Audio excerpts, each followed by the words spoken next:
Hello and welcome to Tony's Bonsai. I've got a cedar to work on today. It's a lovely tree and I worked on it initially, I think it was last autumn, where I did a couple of major chops at the top. I purchased this from a local nursery and if you come in close you can see the reason why.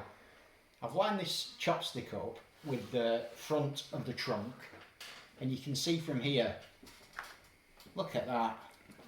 Really beautiful base to this tree, and then as we come up the tree it's very much a multi-trunk, so there's probably 15 or 16 fairly thickish branches emanating from this area all the way around.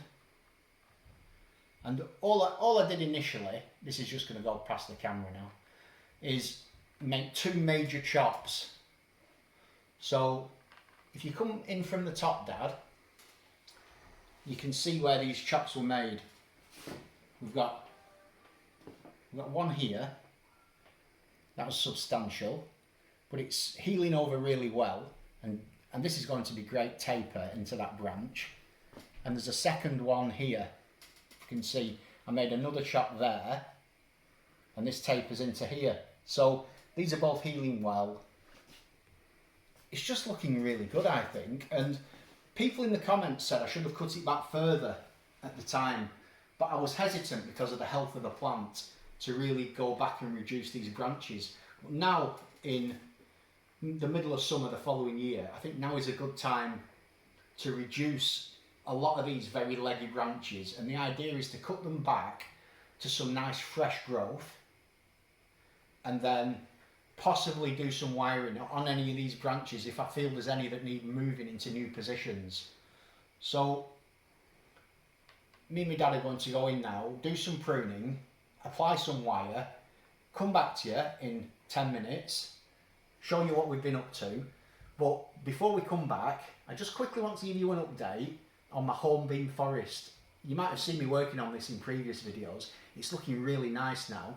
So here's a quick update on the hornbeam. Okay, here's my hornbeam forest.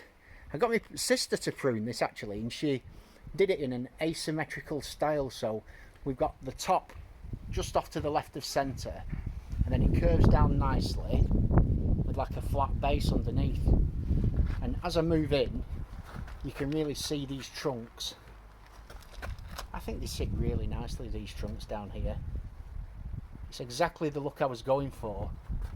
Not that we particularly have large hornbeam forests here in northwest England, but we have a lot of beech forests, and that's really the feel of them. And what I also like is that overall image, which to me is like a copse of trees on the top of a hill. You know, partly sculpted by the wind, but you see these all around just in farmers' fields. I think they look great. So I just wanted to update you with that and show you how that's getting on, because that really couldn't be more healthy. Okay, now this is nicely chopped up.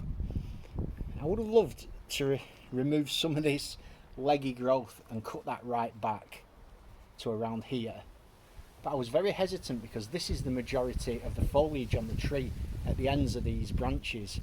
And I'm not particularly familiar with working on cedar, so I've kind of paused short.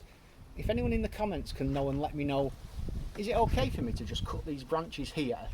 Will that back bud next year? Because if it will, I'd rather just hack these back now. As for the main trunk, we're looking at the back of the tree now. If we can just rotate it round, Dad. As we rotate it round, we come round to the front, which is in here. And you can really see now it's got quite a nice multi-trunk structure to it, and providing this back buds and these branches continue to grow and develop, I think there's a really nice bonsai in there in the future. So very happy with that work. Let's see how this goes in the spring, and I'm now going to do a quick update on the hornbeam forest.